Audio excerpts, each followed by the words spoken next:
Good morning, everybody. Welcome to another episode of Coffee and Coaching. And I'm excited for today's conversation. We've got Michael and Karen Foster on with us. We usually spend Tuesday mornings together. Now we get to spend Thursday together. We like each other so much, we picked another day. I love it. How are you guys doing this morning? Hey, we're doing great. We're doing great. I would love for you guys to just give a little bit of background, kind of share a little bit about yourselves and kind of marketplace, and then we'll dive in. We're going to dive into a lot of things this morning. Okay, cool. You want to go first? Well, I don't know. We just celebrated our 34th anniversary. Congratulations. That is awesome. And we're in business together. I've been in real estate for about 13 years. And before that, I was involved in construction and things of that sort. And then Michael was in the furniture business for a number of years and traveled all around the world. And he got tired of traveling and I needed some help. And so over the last about 6 years now, we've partnered together in business and it's been going well. Yeah.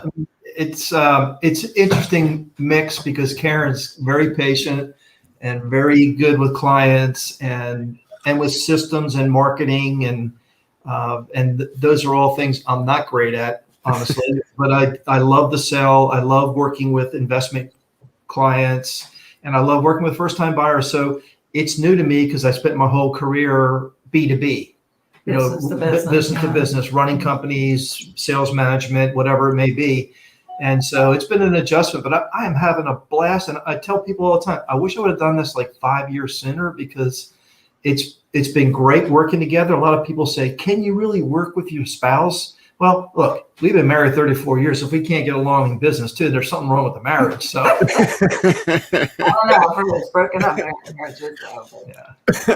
Yeah. I will say, when we started working together, I noticed there's a happier, right? It seems both of you guys are happier now than even when we, first started working together. So that's really cool to see, 34 years in business together. And like every time, like, okay, yeah, things are good, and it's really awesome to see that.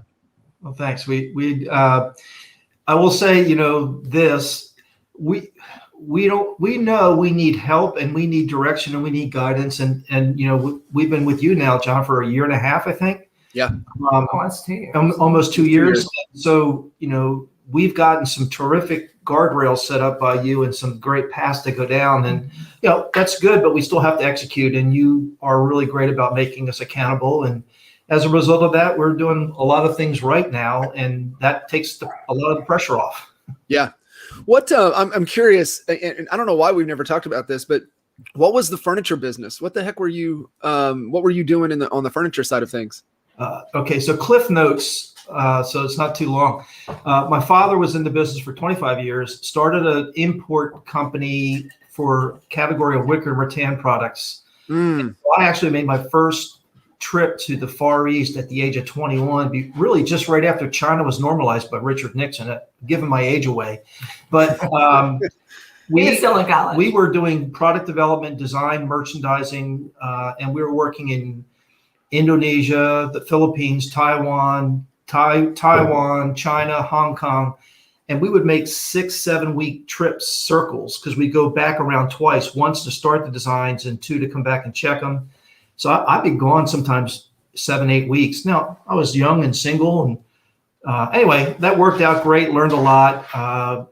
And how did that shape your mindset? I mean, 21 years old and getting to see that culture change. And I mean, what did that do to your mindset and perspective? Well, I think it opened up my mind, right? Because I got to appreciate a tremendous amount of different cultures. I mean, people think all the Far East is the same. There's nothing could be further from the truth. Every country is different as a culture, and even Japan, which is the most disciplined country I've ever been to. But it's no different here. Every state's different in the United States too when you travel. But it did open my mind to possibilities, to accepting others for what they are trying to represent themselves as. And I think it's made me a more understanding person for sure. Yeah, that's amazing. I mean, we talk about with our little one, right? With Zane, he's gone everywhere with us. I mean, forever. We did a week on, a catamaran in the Virgin Islands when he was like 3 or 4 years old with all adults. And he was just his perspective and being able to see those things. I was like, man, I wish I could have had that. I mean, I got to travel early, but not that early, and just how, he understands and sees things from a different perspective. Yeah. I mean, even with the family, we made a trip. We waited till they were at an age, I think they were like 10, 12, and 14, somewhere around there, the three of them. We made a trip to China and Taiwan, and we went all over. We went to Beijing, down to That's Hong awesome. Kong. Yeah. And, they always saw their old man going away for 4 weeks and wondering where the hell he was going. And, to experience that and themselves, it definitely shaped them too. And That's awesome. Karen and I took Courtney to Egypt.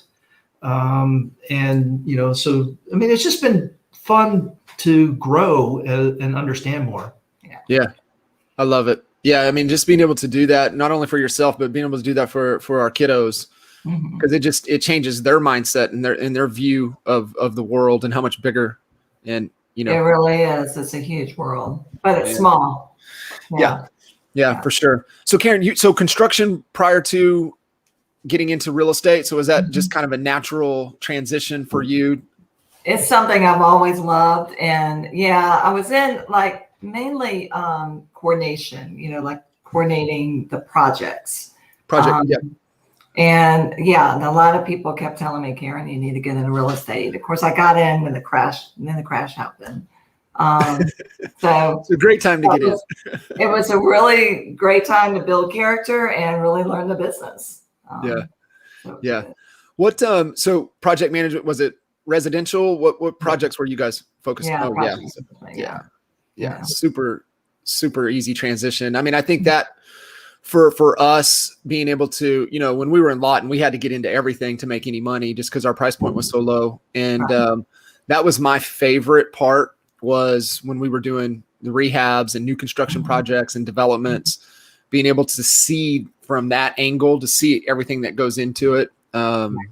It's really cool.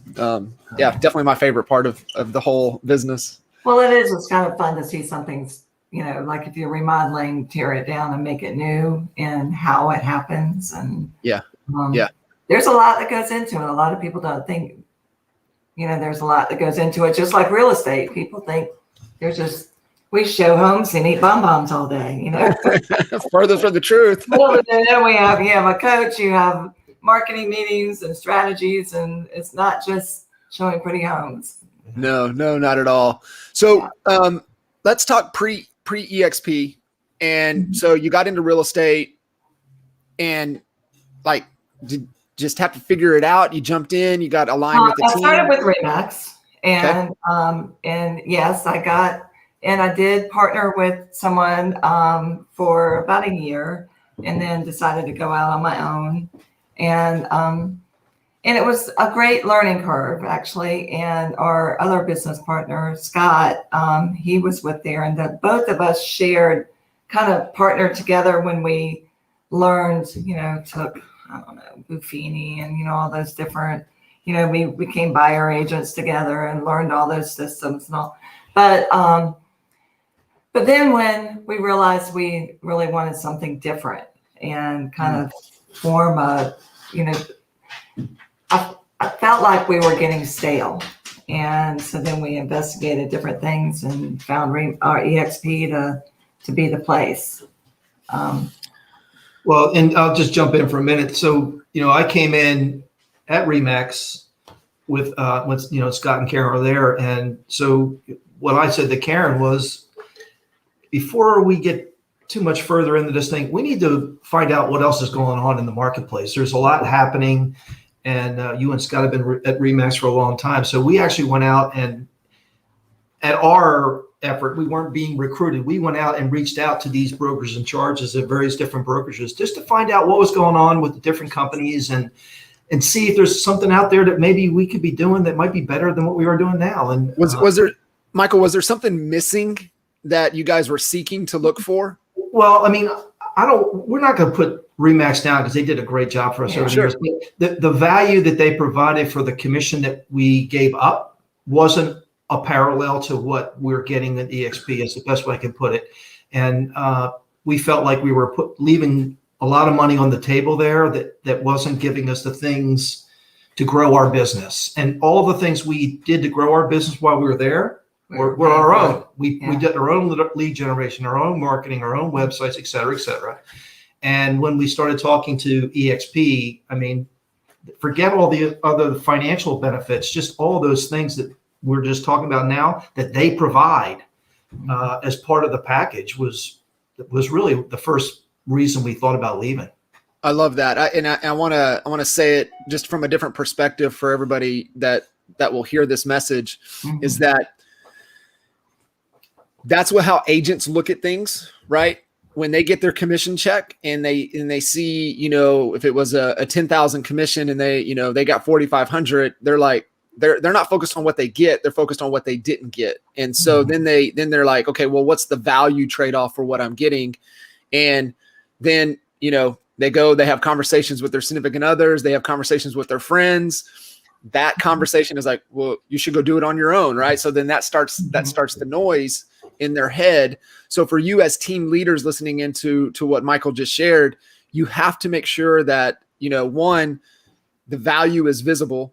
You're really articulating the value for what they are getting to be a part of your organization. And, you know, it's okay to constantly remind them of what they're getting for the trade-off on the compensation structure that they're on. And if not, then it's going to be in the same situation, you know, that you guys were in. You were probably looking at every closing and been like, what are we giving our dollars away to Remax for? And really questioning everything. Yep. And that's a good point to constantly remind. I haven't really thought about that, but that is important to talk to people and just say, imagine if you weren't here, what you would have gotten, or kind of reminding them of that.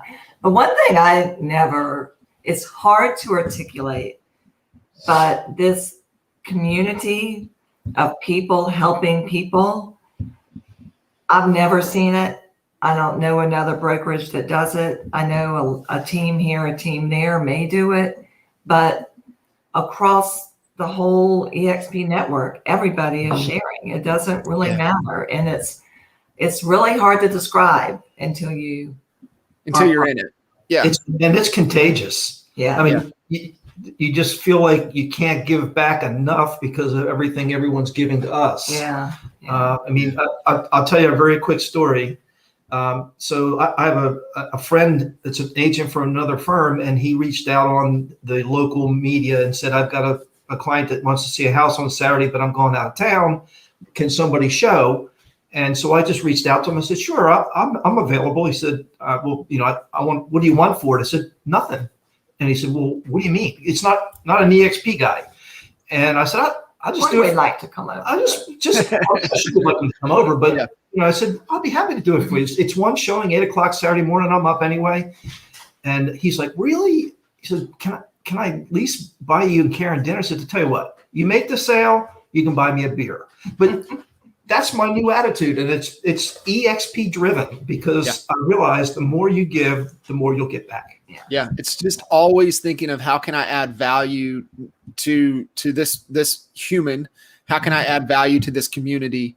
And if you have that abundance mindset, you know, it's just funny how the world works, right? So if you come from that perspective and that mindset, and that's the community that EXP is really about, and even to a whole nother level with the Honey Badger Nation. And, you know, I think what was so cool for us is that it was just a natural transfer. We align to the values, we aligned and believe into the vision, we believe into the leadership. And then we brought our core values, we brought our vision, we brought our leadership, and it's just a perfect fit. And then that's just what's fostered that community. And, we say it all the time, right? Environment is stronger than willpower, and, community drives everything. And so I love that. And then, so being able to see that and come in and create that, you guys are also fostering and growing and creating that community as well. And really, talking about and prosperity builders. I would love to dive in, with that community that you guys are driving, even on a kind of a local level. And we kind of started, we're not the typical team. We didn't want to be a team. Yep. And so what we have done is encourage other agents to come and build their brand, take their brand and have EXP as their platform. But we will help support them.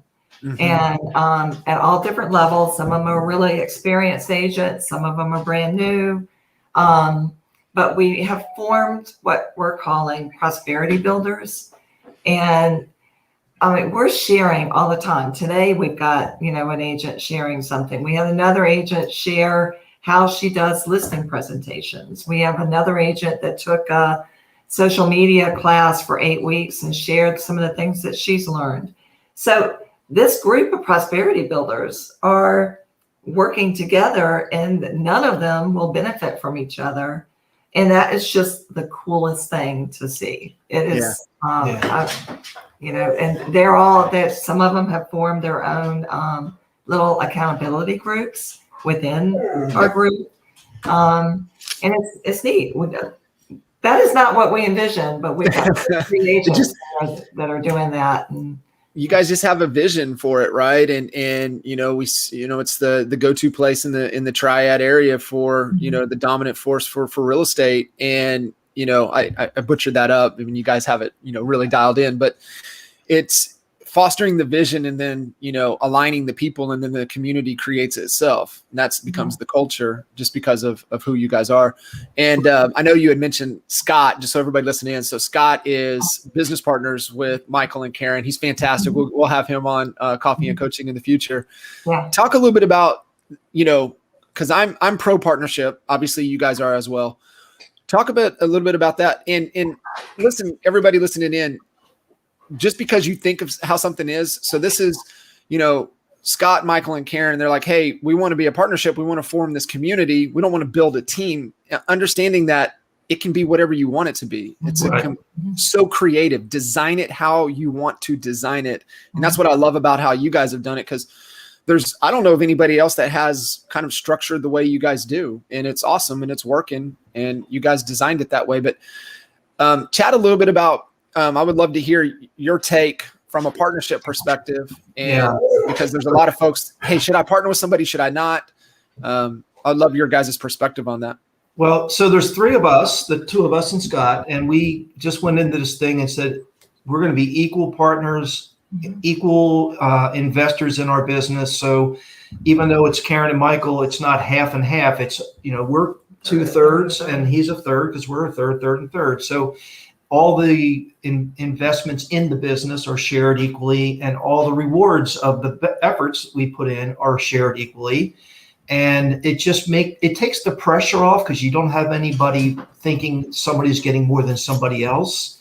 And then the other part of every partnership's like a marriage, right? You don't find out until you get into it. It's really going to work real well. But Scott has some great strengths that we don't have.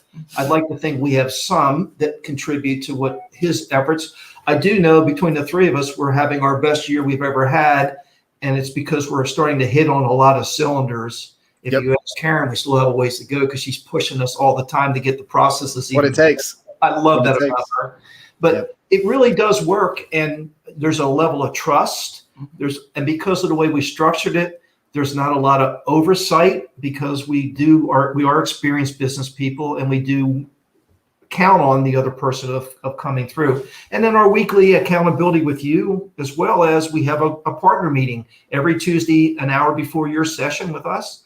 And we go through we have some hard conversations. It's not all peaches and cream.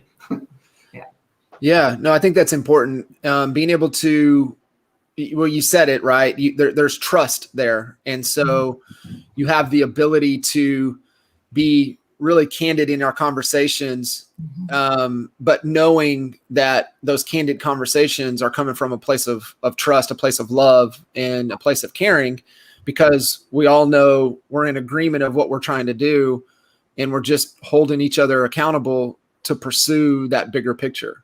Right. Yep. Yeah. What from what on the prosperity builder side of things, what are you guys, other than the community is kind of growing in the culture, what are you guys excited about moving forward with prosperity builders? Well, let's talk about our pillars. Okay, we have 3 pillars of prosperity builders. It's training as you grow. It's you're not alone. You can be on your own, but you're not alone. And we are going to 2 times your business. So if you're not interested in 2 times in your business, you don't want to come to prosperity builders, because you'll be left in the dust. I mean, we have an agent. I just highlighted her. She started with us in February. She's closed 1.1 million, and she has another 1 million, eight more closings pending right now. And she just started with us in February.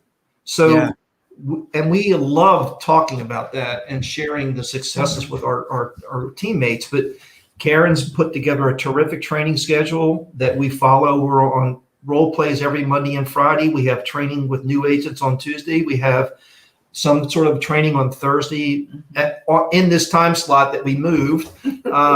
So we're providing a lot of content and value, and it's not just us, because we're not experts. We'll pull in a video from you or from Mark Patterson or Kyle, and we'll use that.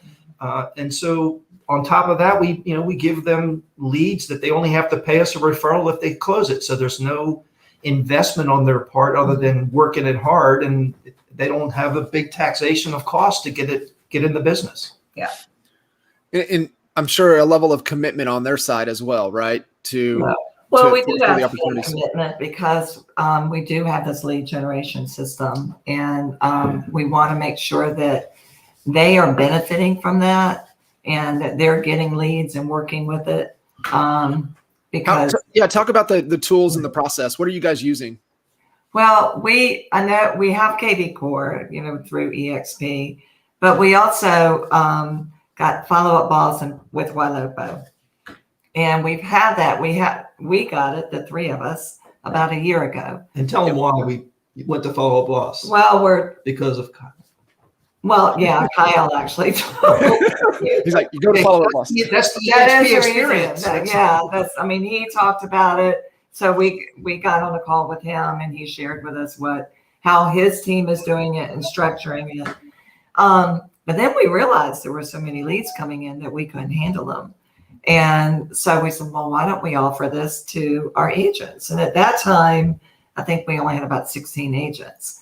And so we did, and then got them trained up on it. And then we've grown to now 43 agents, and we're training them on it. But we really want them to capitalize on it.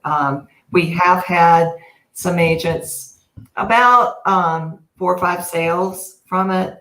And I know Wailopo is something that you build on. It's not going to immediately happen.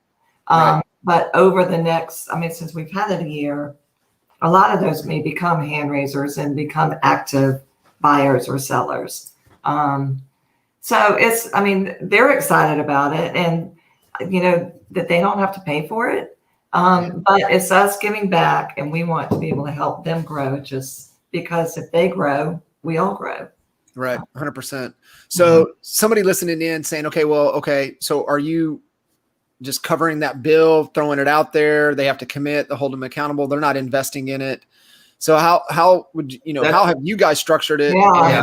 That's a great question. So obviously nothing's for free in this world, right? Yeah. So what we did is we've partnered with about 8 of our top support vendors. Home warranty people, home inspectors, closing attorneys, home warranty companies, insurance, home insurance, etc. and they contribute to us on a regular every month, but they're part of our prosperity builders. So they've picked up 43 agents by investing in us.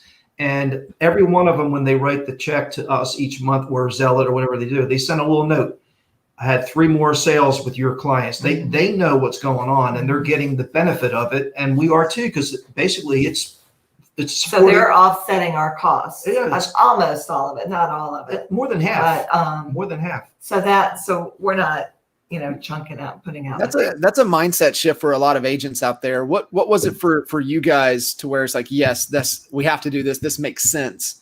Was there a shift or somebody listening in that's like, okay, well, how do I do that? How do I get those vendors on board? What was the process that you guys went through?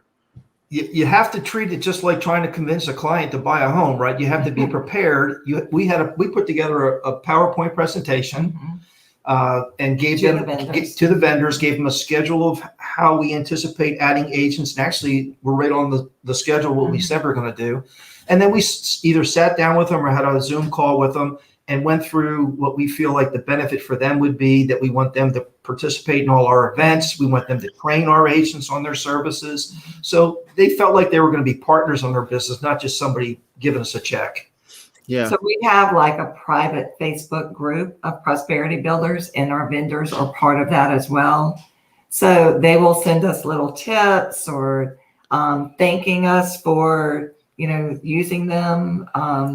It's been good. It's been really good. How were these vendors that you guys were already using? And if so, what would you tell somebody that says, yes, this is the path I need to go down, how to find and vet out really good vendors?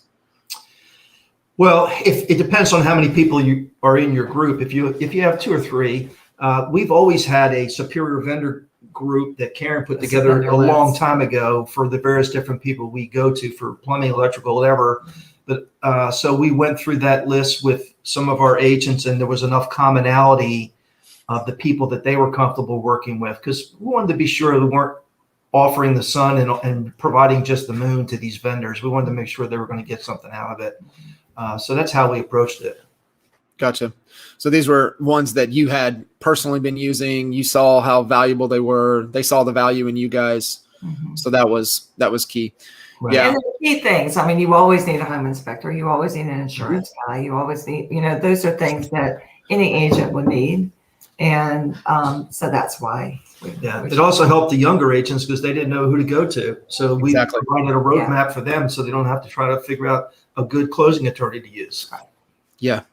Yeah. A little bit trial and error, but also, you do your due diligence and your process. And, what we always say with our vendors is, they have to, they're going to be a part of the team. So they have to align from a values perspective. They have to be understanding of what the vision is. They want to be a part of it. They see the opportunity and they want to align. Yeah. I love it. I mean, it's a must. It is really a must to help support and grow for, as we're growing our organizations, growing our businesses. Yeah. Well, so one other thing I'll mention to you, I'm a big Dan Beer fan because I think he spits the knowledge, and well, he's business. So he said it very well. If you're just gonna try to do things yourself and make it work, you're going to be the reason it doesn't work. If you're willing to get out of the way, invest in people, get the right people in place. We got a new marketing guy who's doing a terrific job for us. We're in the process of bringing in a sort of an operations manager / sales manager. It's an investment. I mean, it's not going to be cheap, but it's going to help us get this business take off even more to the next level. And I think a lot of agents struggle with that decision to make that investment when they're putting it really up front, right? Until they see the results down the road. It is. I mean, they try to do everything, and they do nothing well, and they spend more time doing the things that don't drive and grow business. And it's about who, not how, and really building the team. Always building the team, the life team that, in every facet that you possibly can. You need a good who in each of those areas. And so, Yeah, I'm excited. I know that was big, right? To get that marketing piece in place. I think it's one of the most key hires, even in a smaller state of our business, to really to have a big leap in growth, is to invest in somebody that can really focus on marketing, creative, help drive opportunities for us. And it's not easy. I mean, we went through stubbed a few our toe a marketing few people. times. Yeah. Yes. It wasn't the first And pass. you helped us because, we wanted both creative and knowledge of, Google and all that kind of stuff and Facebook, but sometimes you can't have both. You have to choose one or the other. And also I think experience, and this person is experience. It does help to have someone that's been doing it with corporations and knows what they're doing. So it's been helpful. Yeah. And you nailed it, right? You do have to stub your toe a couple of times till you know what you really want. You think what it is until you really get in there and you're like, okay, this is where I missed that. I didn't understand that. Okay. Then you make those adjustments. It's, I love Gary's philosophy on it. It's, hire fast, fire faster. But just hire fast, right? And you hire, you learn, if it's not right, move on, right? Quickly. And it's good to learn from your mistakes. We learn more from those than we do our successes. Yes, we do. For sure. What right now, priority wise, kind of, this conversation, we're at the halfway point of the year. It's always kind of been our approach for like a sporting event. We're at halftime, and what do you do at halftime, right? You go in, assess the first half, make those adjustments, and maybe make the adjustments, maybe not. What do you need to do going into the second half? So what are you guys excited about as we move into the second half of this year? Well, first of all, the good news is we're at almost 60% of our goal for the year through the first half of the year. And we had a 30% increase in our goal for the year, and we had a good year last year. Mm-hmm. So we are doing quite a few things right, but there's a couple things that we really are focused on. One, Karen's laser focused on is really getting this whole process of the agents working the follow-up boss and the YLOPO and getting into it and being comfortable with it. Because right now, out of the 43, we probably only have about 14 or 15 that are working it. Mm-hmm. And we can get to half, 30. It's going to have exponential positive results in our business. So and they'll be happy. That's that's why we're bringing in an operations person to accelerate the training and also help on the onboarding, because that's a very scary thing for an agent, whether you're experienced or new, to come into a new brokerage. And so our approach is going to be concierge, stay with the agent right through their first 2 or 3 closings, even if they're experienced, so that they get into the groove and they know that they got that one-on-one support. And I really think that's going to have great rewards for our business. Yeah, I agree 100%. And I love what you said there, right? An agent's not fully on board until they've closed a couple deals. Yeah. Because they've whether got you're experienced or not. It's because there's just learning sky slope, learning, the processes is every company is different. It is. It really is. Yeah. I love that. And it's so important. And then you guys are embracing, the who factor right there as well, because if you're the one, all you're doing is focused on getting agents up on board, that's not allowing you, to do the high level and also the high dollar driving activities to continue the business to keep growing. And we see it too many times, right? Agents think that, they have to do that as well. Right. And because we're not the typical team where a lot of times the team leader is not in production, we are still in production. Mm-hmm. So that's kind of taken away from the production too. So it does help to have, we're looking forward to this person onboarding and, or with us, or helping us on board. Yeah. And then the other thing is high on our priority list for third quarter involves John Kitchens. I'm sure we're excited. We're having our first major event that's tied to the Folk Festival in Greensboro. That's the second week of September, the 10th of September. And we're anticipating about 150 agents to be in. We're partnering with a couple of our vendors to help support it. We're going to have you in, John, as a headline speaker. We actually have one of the top agents from one of the brokerages in the entire United States that's going to speak as well. That's awesome. And it's not an EXP event. It's an event to bring agents together in the community, share information, community, and let them know that we're there for them. And, eventually sometime some of them will come, but it's just an exciting event and we're excited you're going to be part of it. I'm excited too. I'm really looking forward to it. I'm looking forward to just events in general. And I think everybody is as well. Getting right? out. Yeah. Getting out. So, And the theme is Prosperity Builders presents the folk experience. Yeah, we're not going to call it a mastermind. We're hiring it. I don't want a mastermind. I hate that we mastermind to death.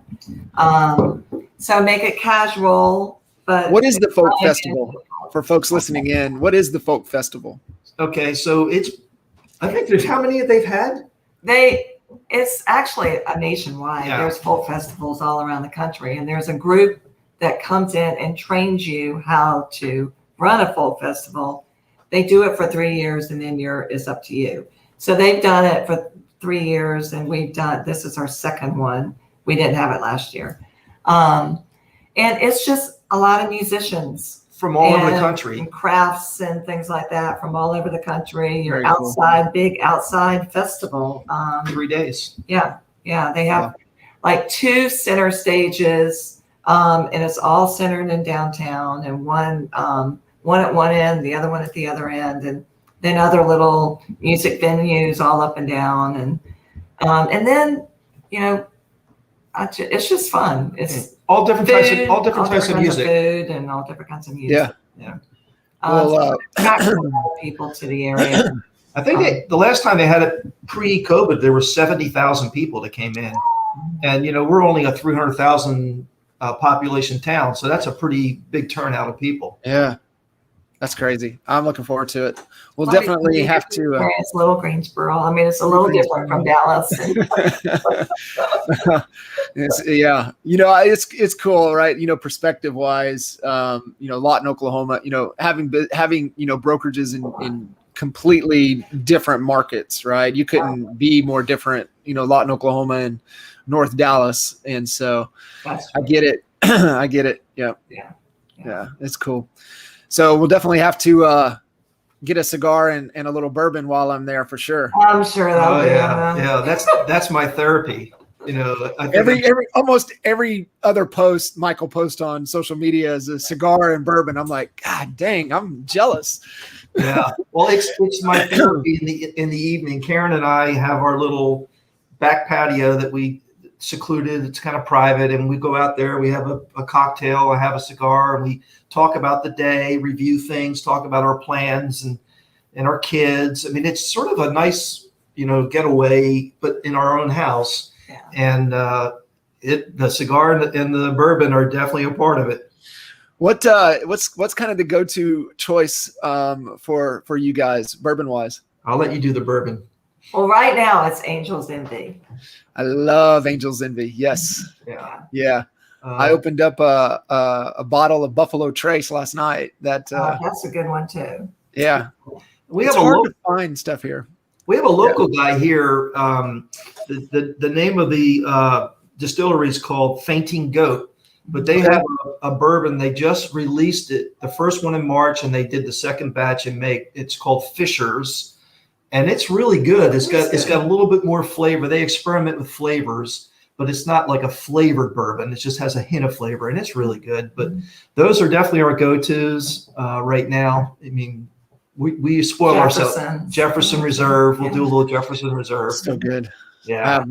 I think there's a Weller up in there. Bullet is usually my go-to. Bullet's really good too. Yeah. I like Bullet. Yeah. I did last night. I was like, it was one of the, it was a long day. It was a long day before. Had a lot of presentations yesterday, and just kicking back with Holly last night. And I was like, I'm opening this Buffalo Trace. Good for you. I need there, you know. Unwind a little. Yeah. Yeah, man, you know, and I know definitely for you guys on the cigar side, I used to, a lot of cigars when I was playing a lot of golf. That was kind of my go-to. But I've just, I liked the darker, fuller flavored cigars. But here over the last couple of years, I don't know. I don't know if I'm really sticking to the acids. That's usually kind of my go-to, I guess, of the flavor. It's the first one on my list. Is it? Yeah, Acid? absolutely. Yeah. And then there's, part of my travels in the business. I also went to Central America quite a bit, particularly Honduras. And I really fell in love with the Hoya de Monterrey cigar that's made in Honduras. And so I still go to that because I have fond memories of my business partner down there and I sitting around and looking at the horses in the pasture and having our Hoya de Monterrey. I mean, so that's another good one. But that's cool. Really all about the acid for sure. Yeah, I do. I like it. Holly likes that too, just because the flavor. I think I know that's why it is. But no, those are great. And buddies here on the neighborhood, they're getting into cigars. We've got a cigar shop that has, a private area and then also just kind of a common area to where you can go in and smoke. And they were telling me that I walked over there a couple nights ago and they were all sitting out there smoking cigars. And they were like, hey, look what we learned today, right? You get this roll and then, you get this roll and then you get this roll and you put them together and it's all different. And it was just how they, test the different flavors to mix the different tobaccos together to get the cigars. Easy to learn. Yeah. Yeah. It was pretty cool. So neat. Really neat.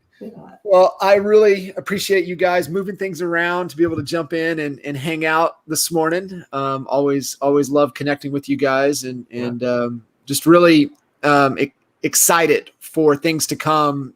And because you guys have, done, right things, right order, right?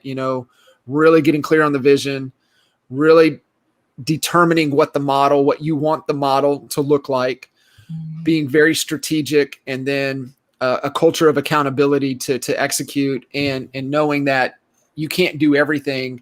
And it's about building that entire support structure and team around you in pursuit of the bigger picture. And you guys have executing and doing things to the T. So it's really cool to see. Well, you've helped. You've been a big help, I'll John. never forget for doing that first AQP, and I had no idea what that was. What do I do with this thing? But what is this? It's been great. We've enjoyed it and appreciate what you've done, and we're really enjoying the EXP experience. It's been wonderful. Yeah, it's been awesome. Well, cool. Well, looking forward to that bourbon and cigar in September. And okay, John. You guys have. Thanks for your help. All right, you got it. Appreciate you guys. Thanks. We will. Thanks, guys. We'll see you. Bye.